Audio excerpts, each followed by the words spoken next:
Glad to be here today.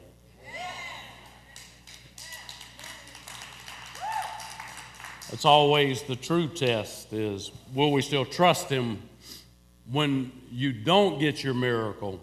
Will you still trust Him, and will you still hang in there? I was talking to somebody about the very subject this morning. That's the toughest route that you'll ever go as a child of God, is when you don't get your miracle, and you know that the miracle that you pray for would be something that would line up with God, and there's just no reason that you're not hearing from God, no reason that there's no movement. And it's just like I told the person this morning, sometimes God's trying to get you to look on the inside of you. It's not that He's not going to move on the outside. He may, but maybe He wants to do something in you more than He wants to do the miracle on the outside of you. We're going to be in Isaiah chapter 62 this morning. I don't know how many of you can pronounce that, but Hes Ziba. Y'all with me? Where's Jillian? Jillian's got it down. You got to roll the F. Hes Ziba in Beulah. So we're going to talk about these two words this morning. We're going to talk about taking hold of your future.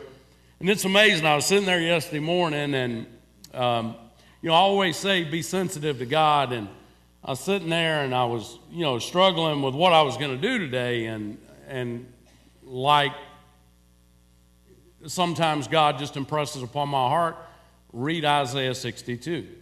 So I just flipped over, and I just started reading Isaiah 62. And I just meditated on that all day. And, it's these first 5 verses that we're going to look at today are absolutely wonderful, and they're packed full of wonderful truths that we really need to know in our lives, that we really need to see how God sees us, even when we don't see us the way God sees us. So we're going to talk about taking hold of your future this morning, and we're going to see this morning. I'm going to wait and read the verses because the way I'm going to bring this message is going to be a little bit different. We're going to go through these 5 verses in the introduction. So I've written down on my piece of paper here what I want to say about each one of these verses, and we'll read these 5 as we do the introduction, and then even when we get to our main points, it's going to be the presentation is going to be a little bit different this morning than normal. But I believe that God has a word for us here, and I believe it's something that we need to hear. Now, God is going to be speaking here, and as God speaks to the children of Israel, and as He speaks to us, He's not speaking to them as they were. In other words, He's not speaking to them as they were at that particular moment in their journey with Him. He was speaking to him not as they were, but what they could be, what they would be, and what they should be. So in other words, they're far from what they could be, far from what they should be, far from what they would be. And God is sitting here telling them that they are His greatest delight. He's sitting there telling them how much He honors them, and how He's going to prosper them, and how they're going to turn and they're going to be restored to a place of honor and a place of purpose, and it's all going to happen, and they weren't anywhere close to that at this present moment. They were actually far from it. They were at this point very rebellious, very stiff-necked people, very selfish and very stubborn. Instead of fulfilling what God was saying here in Isaiah 62, they were actually bringing the name of God great shame, and they were even broken in a lot of ways, and they were not advancing the kingdom of God. They were losing the battle. The enemies could look at them, the surrounding nations, and they were mocking them and ridiculing them, and basically stealing their life, still in their identity and basically still in their future. But in the midst of where they were at this moment, God shows up and he says to them what they could be if they wanted to be right now, what they should be right now, but what they would be eventually over time. You know what? As we look at these first 5 verses this morning, I heard on the radio coming in this morning on the fish that God is the only one that knows you entirely and loves you completely. He knows all about you. He knows everything from A to Z. He knows how stubborn you are, how selfish you are, how sinful you are. He knows how greedy you are, how angry you are. He knows the spirit that is on the inside. He knows all of that. He knows you completely. He knows you better than anybody else knows you. And he knows what you already know about yourself this morning, that you are nowhere near where you need to be. You know that you could be covered in shame. You could be covered in despair. But I'm here to tell you today that even though God knows you, and he knows you entirely, he still loves you with an everlasting love and loves you completely. Let's pick it up here if you want to follow along right there in the verses. And what I've done is I took some different translations, and I'm going to insert a little bit in these verses as we go through it. But we'll start right there in verse number 1. Notice that God says, he says, for Zion's sake. Anytime Zion is mentioned, it's always the people of God and Zion in the Bible, or for church, temple. So he says, for Zion's sake, I will not keep silent. And then he says, for Jerusalem's sake, I will not keep quiet. So in other words, God is saying, I just can't keep quiet on this one. This is something that everybody needs to hear. So he is expressing his determination to continue to help his people possess all of the promises that he had given to them. Now think about that for a moment. God is determined this morning to not keep quiet and not stay silent. He's determined to do everything for you and I to possess all of the promises that he has given to us in his word, all of his blessings, all of his righteousness. And you know what? He's going to keep working on your behalf and my behalf. And he tells them there in verse number 1, he's going to keep working. He's going to keep working until when? Notice what he says. Until her righteousness shines brightly and her salvation blazes like a torch. Now notice he talks about righteousness and he talks about salvation. Now they were far from being righteous. They were far from blazing like a torch. I mean, he uses this beautiful imagery to talk about his people and what they would be. And he talks about their righteousness being something that would be a bright shining light, and their salvation would be a blazing torch that everyone and all the surrounding enemies would be able to see it shining so brightly. And then he says in verse number 2, he says, the nations and the world leaders, they're going to see your vindication. They're not only going to see it, but they're going to be blinded by your glory. They're going to be blinded by the glory because you're going to be shining so brightly, and that torch is going to be blazing so fervently that they're going to be dumbfounded. And you know what? That's going to happen one day. You can think about it. Just watch the news today. There's always a lot of talk about the nation of Israel. Whether or not they're really a nation or not a nation, all of this fits right into biblical prophecy. And I can tell you this, always be on the side of the nation of Israel. I don't care where your politics are. I don't care Republican or Democrat. When it comes to God's chosen people, he's already told us in his word he's going to raise them up. He's already told us in his word they are going to be raised to a position of honor and a position of dignity. And it's going to be when that happens that there's going to be some surrounding nations and world leaders. They're going to be blinded by their glory, but at the same time, they're going to rebel against them and come against them. But we already know, because we've read the end of the book, that they will be defeated. Notice he also tells them there in verse number 2, not only will they be vindicated and they will see the kings of your glory, but he tells them that you're going to be given a new name. It's going to be a name that God is going to call you. He's going to give you a new name. See, the name that you have now might be a name that you're not proud of.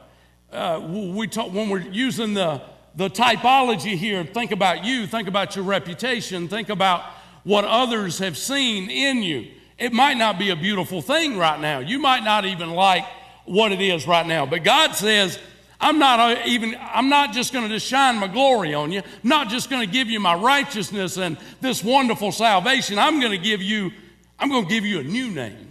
And he says there in verse number 3, he says, I'm going to hold you in my hand. I'm going to give you a new name, and I'm going to hold you in my hand. And then notice what he says there. He says, I'm going to give you a crown of splendor, and I'm going to put you in my hand. He says, I'm going to make you a royal diadem, and I'm going to put you in my hand. And when I make you this crown of splendor and this royal diadem and put you in my hand, I'm going to let everybody else see it. Everybody else is going to see your glory. Everybody else is going to see that you got a new name and you got a new identity, that you are being provided for by God, that you are being protected by God. And let me tell you, when God puts you in his hand, nothing can get to you. I'm not saying that you won't feel the effects of what others are trying to do. But when you're in the hand of God, you're going to be protected. And God is going to be right there, not only for you, but he's going to be fighting for you. And then notice what he says in verse 4. He says, no longer will they call you what? Will they call you deserted? No longer will they call you forsaken. No longer, never again, no, never will you have to wear a label that identifies you in a certain way.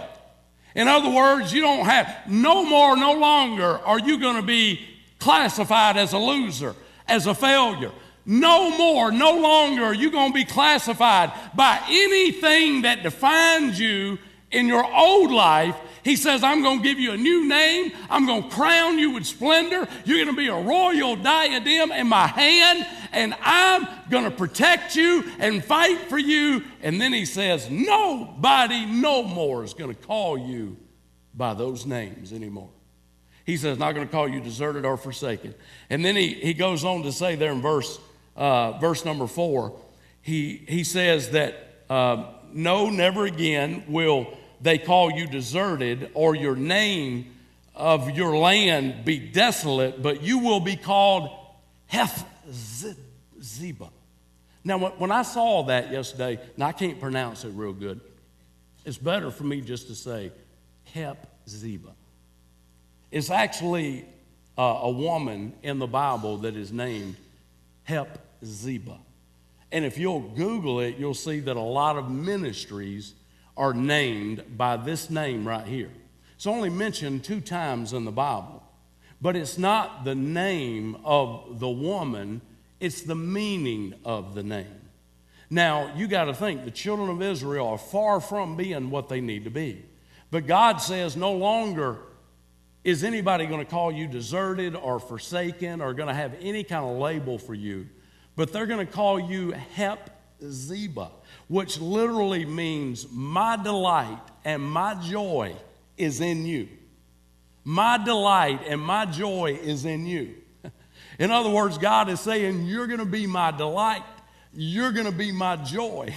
You might not be anywhere close to that right now, but that's what you're going to be. I'm going to give you a new name, and it's going to be Hep Ziba. And then he goes on to say that, and your land will be Beulah. Now, I know in our good old country churches, to where our gospel churches, to where we like to sing Beulah Land. It's a beautiful song. I love Beulah Land. Somebody could sing it right now today, and I'd sing it all day long. Just one of those that just gets stuck in your head. But all of the sweet, beautiful songs that talk about Beulah Land are not talking about, it's not really talking about heaven. It's really talking about right here. The word Beulah actually means to marry. Now, it means peaceful and it means prosperity, but it's not really referring to heaven. It's referring to that place of relationship that we will have with God. And when that place of relationship is where it is right with God and we're experiencing intimacy in life, we're going to be in Beulah. We're going to be married to God. God says, I'm going to marry you. You're going to be my bride. You're going to be my possession. I'm going to own you. You're going to be my people, and you're going to be in my hand. I'm not only going to protect you, I'm going to provide for you. And I'm going to give you my everlasting love, not only today, but tomorrow. And I'm going to be committed to you in a covenant relationship. And the whole world is going to see your glory and your splendor and your righteousness. Now, God is sitting there telling the children of Israel this when they're stubborn, stiff-necked, and far from the Lord. Think about it this morning. The Lord delights in you this morning, no matter where you're at. And you know what? He calls you his bride. He's the bridegroom, we're the bride. The church is the bride of Christ. And every promise that's in God's word that is to us, his children, his heirs, are there for us to possess. And you know what? God's not going to rest, and God's not going to quit on you, and God's not going to quit on me until we possess everything that God says is ours. He wants us to have it. Isn't that wonderful news?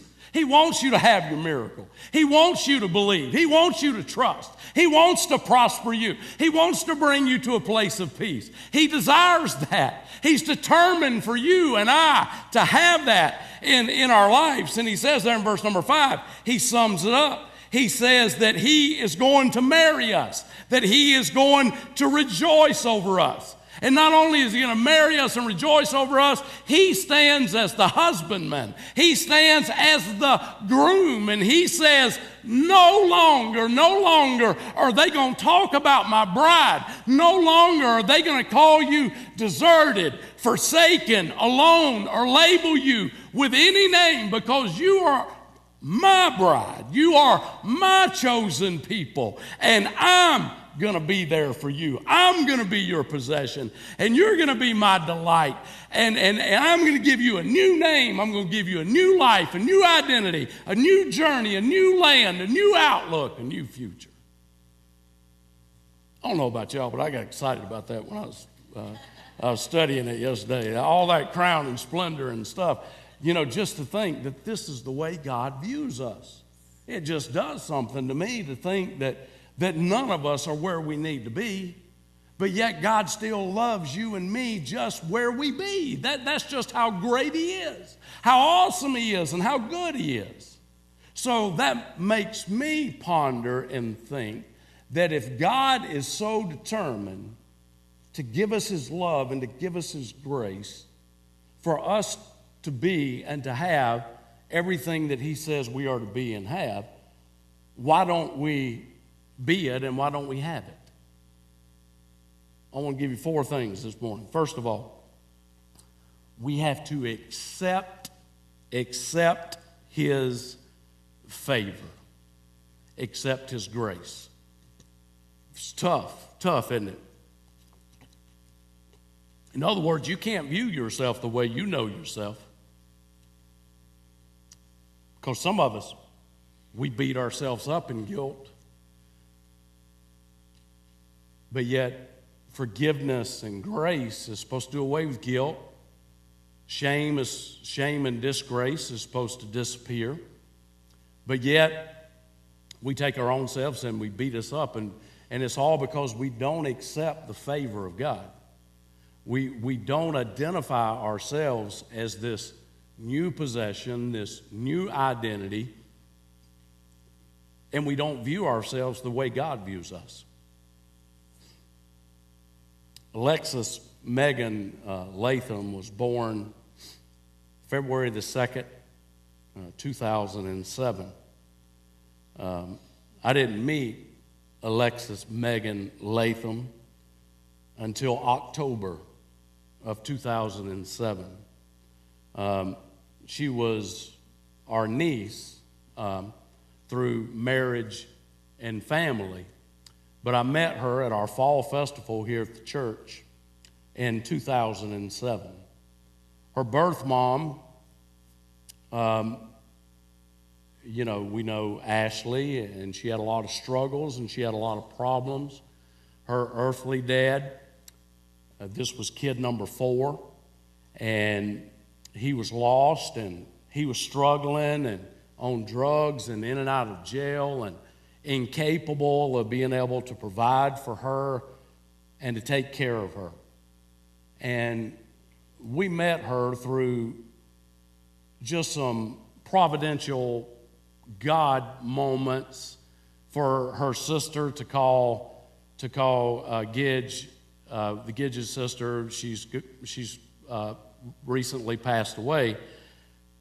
But they came to the fall festival, and I've always told Megan that she showed up in this little pumpkin suit, and she did. She had on a little pumpkin suit.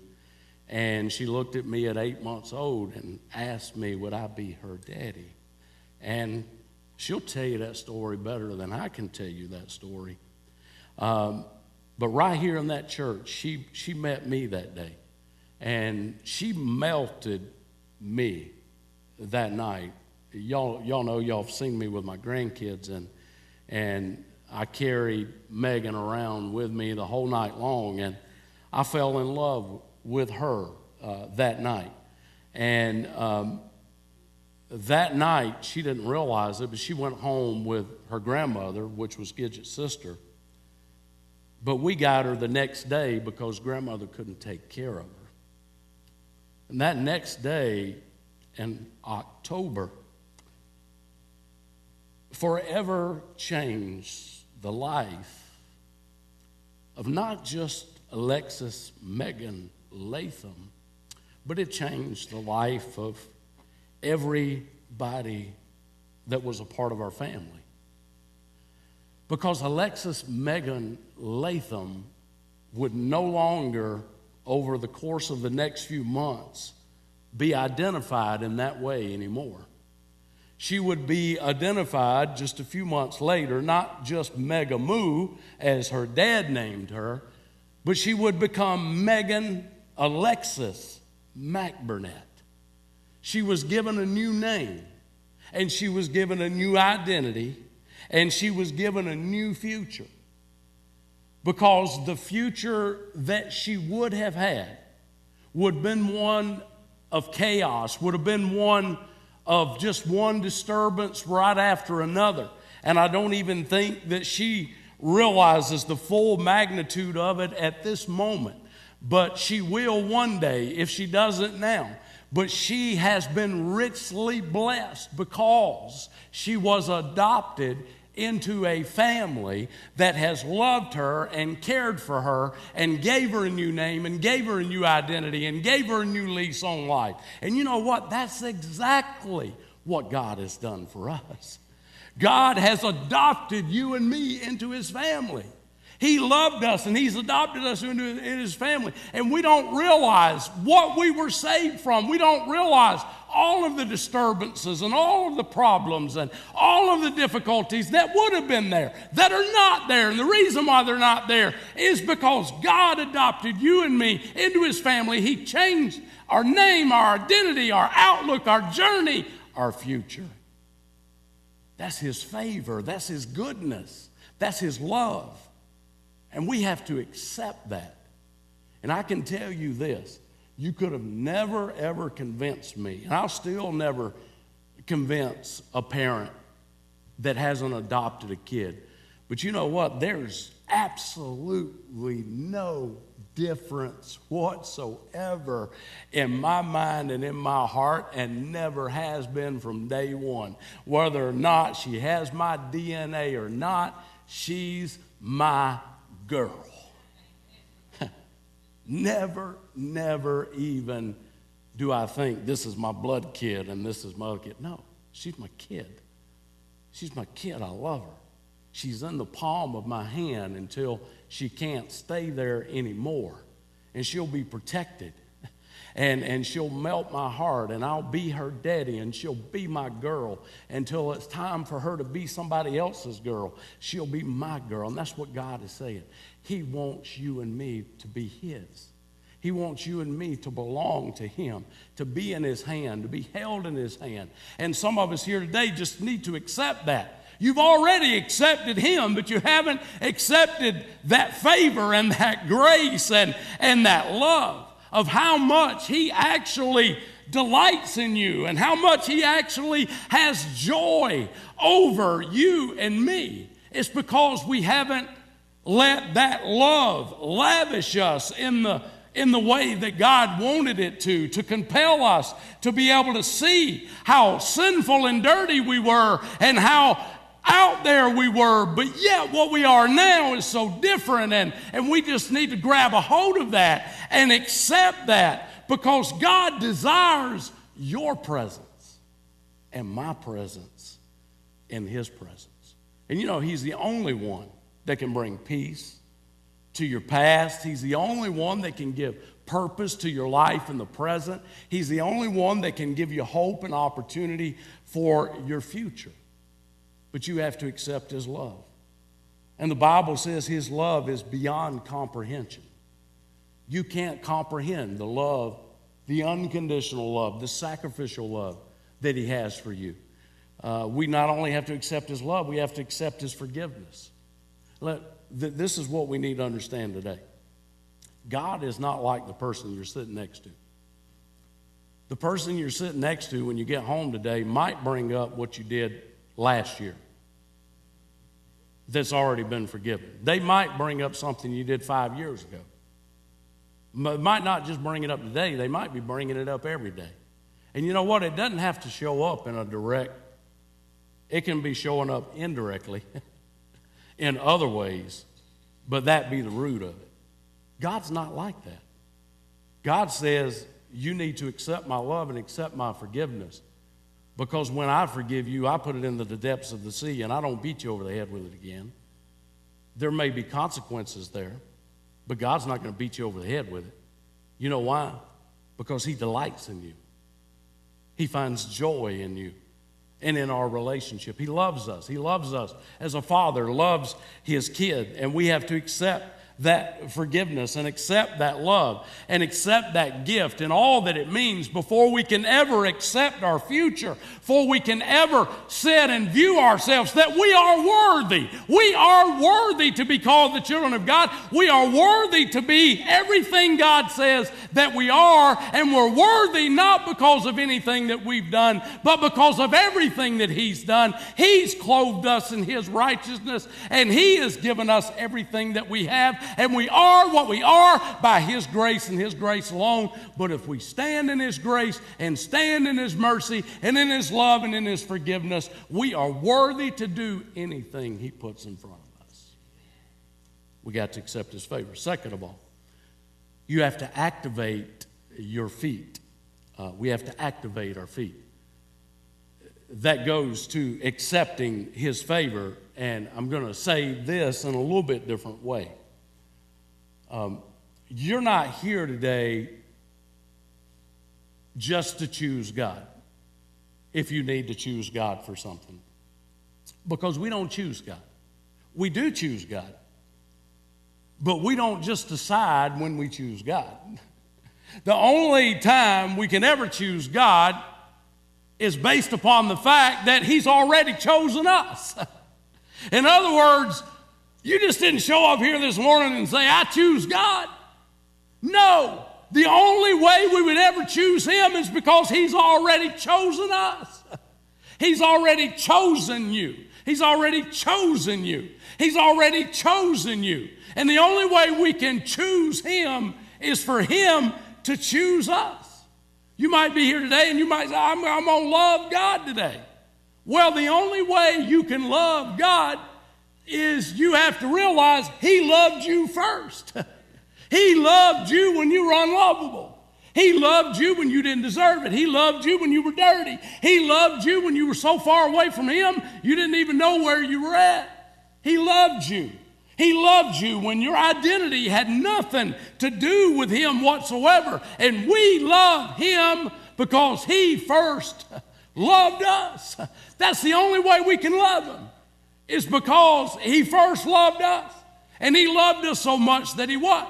That he gave his only begotten Son, that whoever would believe in him would not perish but have everlasting life. He loved us so much that he said, greater love have no man than this, that a man would lay down his life for his friends. He loved us so much that he commended his love towards us, in that while we were yet forsaken and desolate and losers and every label you can think of, he commended that love and gave his life for you and for me. We follow him, not because we just decide to follow him. We follow him because he's following after us. That's the only way we can follow him, is he's following after us. He's following after us and he's choosing us. He's following after us and he's loving us. And I can choose him because he chose me. I can love him because he loved me. And now I can follow him because he followed me first. He pursued me first. He loved me first. He chose me first. See, it's all him. You see how everything is him? Whether we're choosing or whether we're loving or whether we're following, it all goes back to him. We say we lay down our lives for Jesus. Yeah, we do. But we lay down our lives for Jesus because he first laid his life down for us. We can't lay our lives down for him until we understand he's already laid his down for us. And that's the reason why we know Romans 12.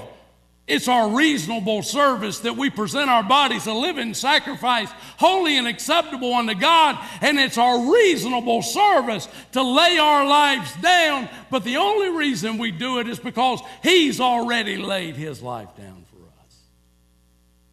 See, everything in the Christian life is built upon the foundation of what he has done for us first.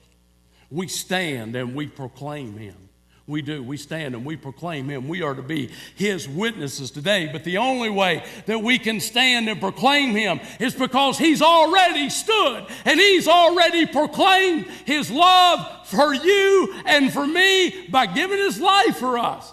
He's already went up under the ridicule, up under the mocking and the scourging, and he did all of that because he was what? He was proclaiming his love for us. He was standing in the gap for us. God became a man, wrapped himself up in flesh and blood, deity, all God, the fullness of God, totally dwelling in Jesus. But yet he became a man, stood in the gap, and proclaim his love for us, God and man, through Jesus.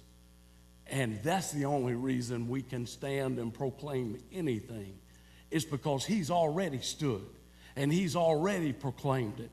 And that's the reason why we can do it. That's the reason why we can do anything. We can keep moving and we can keep pushing and we can keep going and we can keep pursuing because he kept moving. He kept going. He kept pursuing. He didn't give up. He went to the Garden of Gethsemane, and the stress was so overwhelming that it says in one of the Gospels that literally his body bled sweat drops of blood. He was in such agony. His soul was in such death. God, if there's any other way, not my will, but your will be done.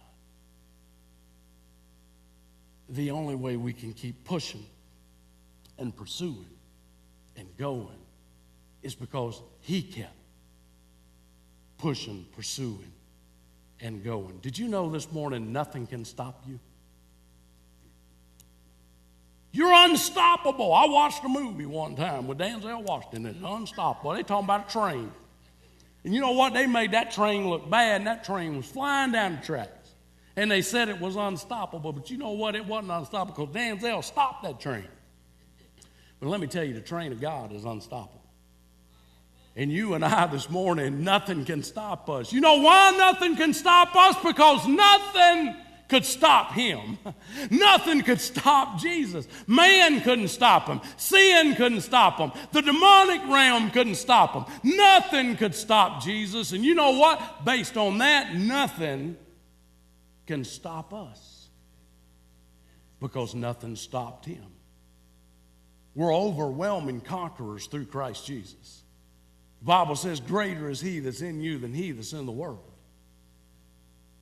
Now, we can't get cocky and we can't get full of ourselves. That's not who we are. That's not our identity. It's got to be all about Jesus. It's got to be rooted in humility. It's got to be rooted in us laying ourselves down on the altar and giving our lives up. But when we do that and we clothe ourselves in the armor of God, there's nothing out there that can stop us or slow us down or deviate us from the plan and the program and the will of God, because God has already said he is doing everything he can do for you and I to possess everything that we are supposed to possess.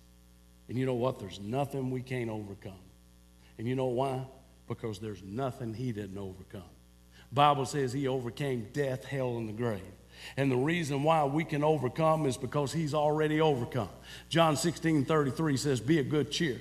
In this world, you're going to suffer. You're going to have tribulation. In this world, you're going to want to quit. In this world, you're going to have problems. In this world, you're going to be praying for miracles. And miracles sometimes will happen for you. Sometimes won't happen for you. You're going to be in this world, and there's going to be things that are going to happen. Phone calls that you're going to get. Circumstances that are going to go totally against you, that are going to floor you, flatten you, take life from you. But he says, be of good cheer. I have overcome the world, and because of that, you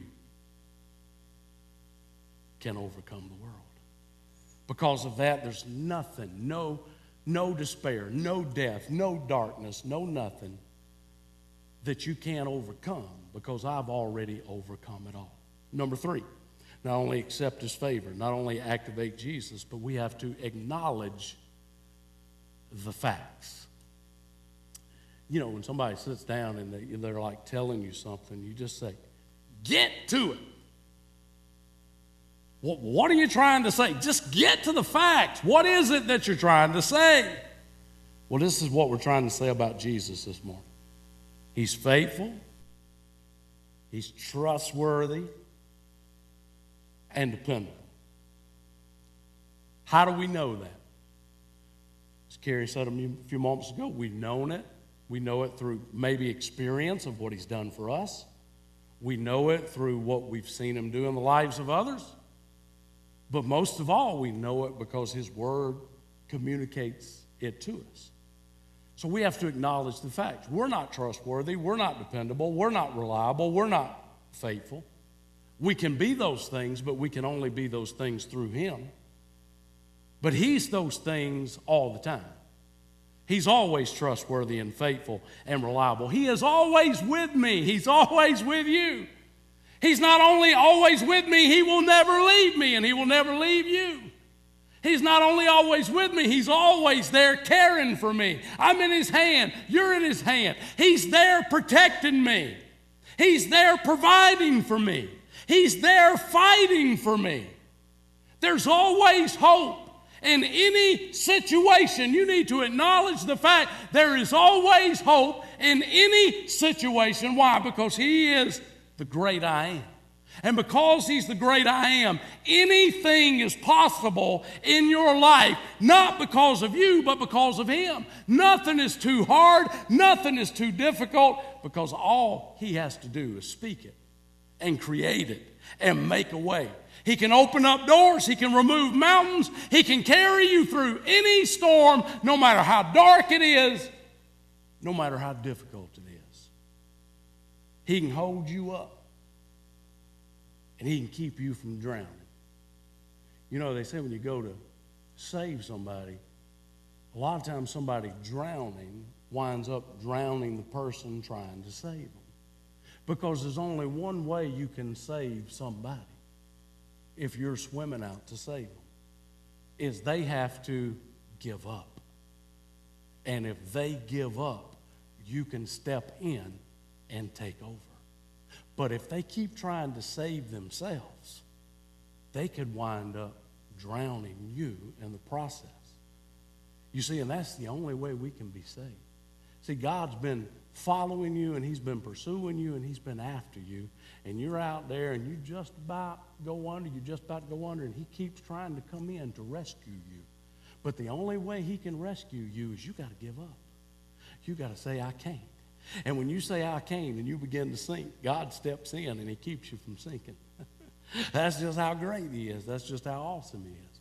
When you give up and you say, I can't, he says, I can. I've already done it. And he comes in, lifts us up, and he keeps us from drowning. And we have to acknowledge that. We have to acknowledge that we have to choose to follow him. We have to choose to walk with him. We have to make that choice. Now, the only way we choose it is because he's already chosen to walk with us and to follow us. But we have to choose that. And we have to choose to walk with him. We have to choose to walk with him every day. And you know what? You have to choose to walk with him when you understand, and you have to choose to walk with him when you don't understand. You have to choose to walk with him when you're getting answers, and you have to choose to walk with him when you're not getting answers. You have to choose to walk with him when the sun is shining and at high noon in the middle of the day, and you have to choose to walk with him when it's pitch black, midnight darkness all over your life. You still have to choose to walk with him. When you've got things in your life you can't understand, when things, not only do you not understand them, but when things go against you, you have to choose to follow him and to walk with him. Why do you choose to follow him and walk with him? Because he's what? He's trustworthy. He's dependable. He's reliable. And he's reliable when? All the time. He's good, and he's good all the time. He's not only good at high noon, all the time at high noon. He's good. When you're on top of the world, when you're singing his praises, when you're in Beulah Land in your life, he's good. But he's also good when you're in the valley of the shadow of death. He's also good when midnight darkness has surrounded your life and you're not on top of the world. You've been knocked down and you're at the very door of the agony of defeat and the agony of death. He's still good. Why is he good? Because he's trustworthy. He's dependable. He's reliable. He doesn't say one thing and do another. We can't stand on everything and have a reason for everything that happens in our lives, but we can stand on the fact that he is an unchanging God. And by being an unchanging God, that means that something just happened in your life that is devastating. He's the same God he was the day before. He's an unchanging God. He's still trustworthy. He's still dependable. He's still faithful. And I know, and you know, that your change can come today. You know that your lack can turn to plenty. You know that your load can be lightened today. You know that the loss that you've experienced can be turned into a great gain. You know that the darkness that you've had to go through in your life can be turned all the way around to where you're dancing for Jesus. You know that all the liabilities that you have facing you right now can all be turned into assets. Why do we know that? Because he's good. He's trustworthy. He's faithful. He's dependable. He's reliable. I'm unstoppable, and you're unstoppable no matter what we're facing in life, because he is the all-knowing, all-present, all-powerful God who's not only with you now, he's already with you in the future, and he was with you in the past. He already knows everything back there. He already knows everything you've already done today, and he already knows everything you're going to do in the future, and guess what? He still loves you. He still says, you're in my hand. I'm still going to protect you. I'm still going to fight for you. I'm not going to label you the way everybody else is. You're not a label. You are my delight. You are my joy. That's who you are. You know, there's nothing like seeing your kids. You know, if your kid comes to you and your father and your kid may have done something that's horrible. But to see your kid when they're broken and they ask for you to forgive them and to help them, if you got any kind of heart at all, you're going to forgive them and help them. Why? Because they're your what? They're your kid. Now, all earthly fathers aren't that way. And that's the reason why we struggle to relate to a heavenly Father that is that way. But we have a heavenly Father that says if an earthly father knows how to love his kids, if an earthly father knows how to be there for his kids and give his kids what is good, how much more me, being your heavenly Father, will I do for my children that just ask?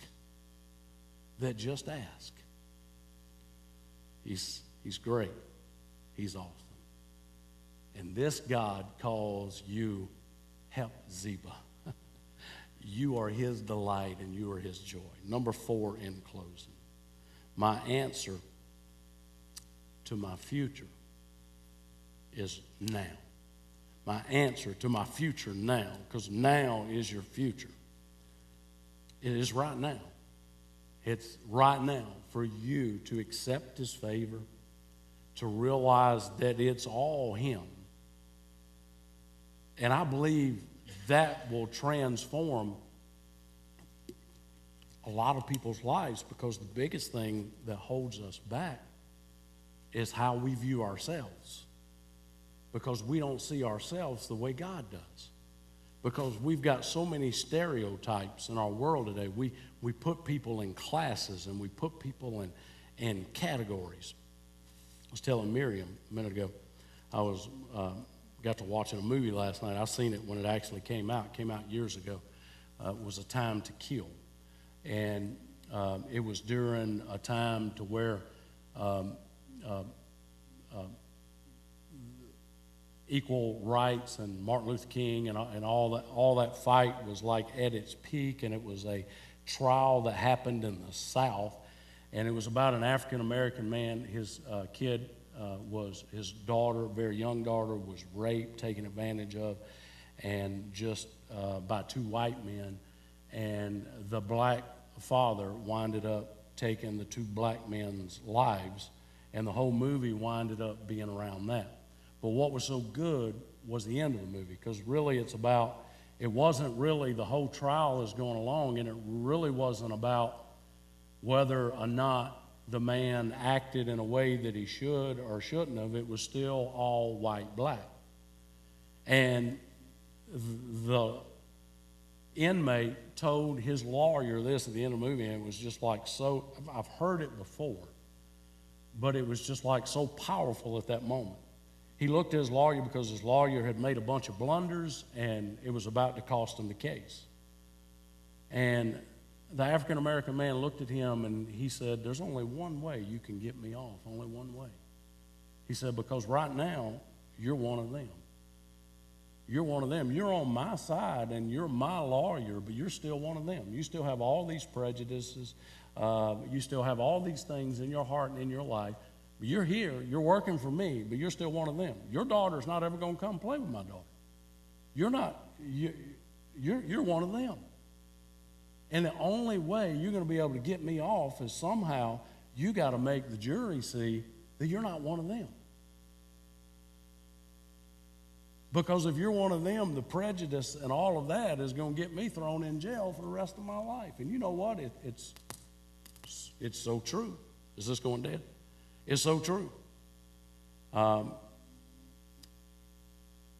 We put people in categories. We stereotype people. We put the white people, the dark, the Asian, we put everybody in categories. You know what kind of category God puts us in? One category. One category.